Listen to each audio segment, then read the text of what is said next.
When you picture New York City, what comes to mind? Skyscrapers, right? Yellow cabs, that unbelievable energy. But here's the thing, almost everything we think of as New York didn't even exist 100 years ago.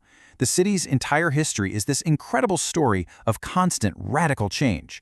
So let's peel back those layers and see just how this transformation happened. So how does a sprawling megacity like this even get started? To really get a handle on the New York of today, we have to go back. Way back, 400 years, to a time when the concrete jungle wasn't even a dream. Right now, that island is home to over 8.3 million people. It's an unbelievably complex place. But to get this story, you have to try and imagine it with nothing. Not a single skyscraper, not one street, not one sidewalk. Before the grid, there were just dense forests and winding rivers. And for 8,000 years, this was the home of the Lenape people. They lived on a piece of land that we would find completely, and I mean completely, unrecognizable today. Before the skyscrapers. Okay, so the story of modern New York, that really kicks off with the first Europeans. An explorer named Giovanni da Verrazzano showed up in 1524, claimed the whole area for France, and then nothing. Nothing happened. It would take almost another century for Europeans to come back and actually make their mark. New Amsterdam, the beginning. The ones who finally put down roots? The Dutch. And their motivation wasn't about building an empire. Not really. It was all about business. Specifically, the fur trade, which was hugely profitable. And that commercial drive, that hustle, it really set the stage for everything that followed. And things move fast, incredibly fast. In 1609, Henry Hudson sails up the river and claims the land for the Dutch. Just 15 years later, the first colonists are already arriving. By 1625, they build Fort Amsterdam right on the southern tip of Manhattan, and boom, that's the heart of their new settlement, New Amsterdam. Just 1 year after building that fort, the Dutch made what has become one of the most famous deals in all of history. They bought Manhattan Island from a local Lenape group. The price? Goods worth 60 guilders, which today we think is somewhere around $1,000. A single transaction that would literally change the world. But Dutch rule didn't last long. In 1664, an English fleet just sailed right into the harbor. They saw what the Dutch had, a perfect piece of real estate, a port that could control the entire coast. The governor at the time, Peter Stuyvesant, was pretty unpopular, and he couldn't get anyone to fight. So the city was surrendered without a single shot being fired. And just like that, it was renamed New York for the Duke of York. A whole new chapter was starting.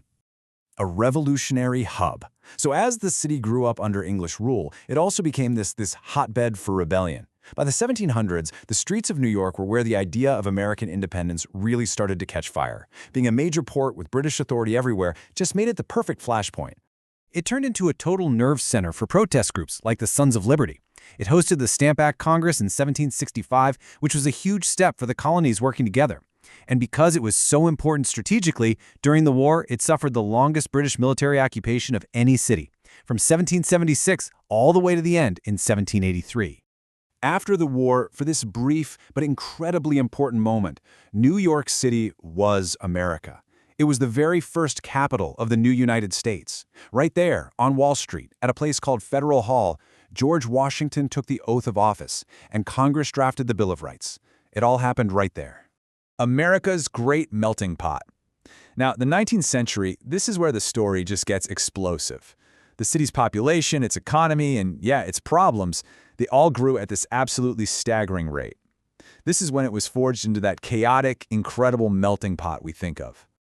Just look at this growth. In 1800, the population was about 60,000 people. By 1850, it had skyrocketed to over 500,000.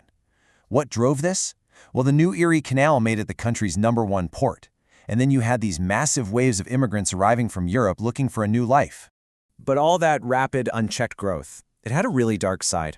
The city had some serious growing pains. Overcrowded neighborhoods were hit with horrible cholera epidemics. The Great Fire of 1835 destroyed a huge part of the city. Poverty and crime were out of control, with infamous gangs like the Dead Rabbits running the Five Points neighborhood. And then in 1863, anger over the Civil War draft just exploded into one of the deadliest riots in American history. Forging the modern city. But out of all that chaos, the city we recognize today started to take shape. The late 1800s and early 1900s were this period of unbelievable construction, where New York literally built the iconic image that we all have in our heads. And the pace was just breathtaking. I mean, think about it. In the span of just a few decades, the city got its green lung with Central Park. Then, boom, it connected itself with the absolute marvel of engineering that is the Brooklyn Bridge. Then it got its most famous symbol, the Statue of Liberty. And then it got its lifeblood, the subway system, all in just a handful of years. At the very same time, a totally new kind of ambition was taking hold, the race to the sky. It started with buildings like the Woolworth Building, which they called the Cathedral of Commerce. It was this powerful symbol of the city's incredible economic power. Then came the Roaring '20s, and the competition got even more intense. The gorgeous Art Deco spire of the Chrysler Building shot up and for a little while held the title of the world's tallest building. It was the perfect monument to the glamour of that era. But its time at the top was short. Just 11 months later, it was passed by the true icon, the Empire State Building. Was finished in 1931, creating that legendary skyline that would define New York for the rest of the century. Trials and triumphs.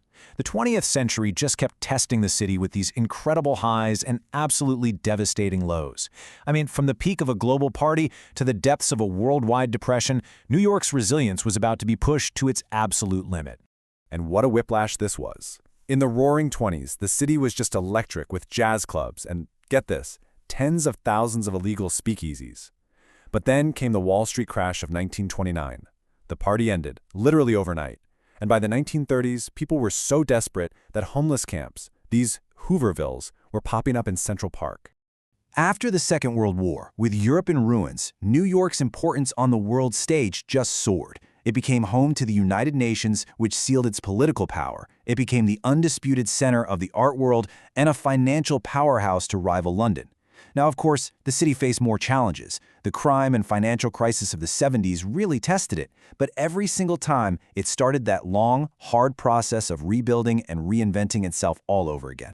So when you look at all this history, you realize that New York's true identity, it isn't a building. It's not one moment in time. It's the city's incredible, relentless ability to reinvent itself, to tear things down and build something new over and over and over again. From a tiny little trading post to a global crossroads, the city has been in a state of constant change for 4 centuries.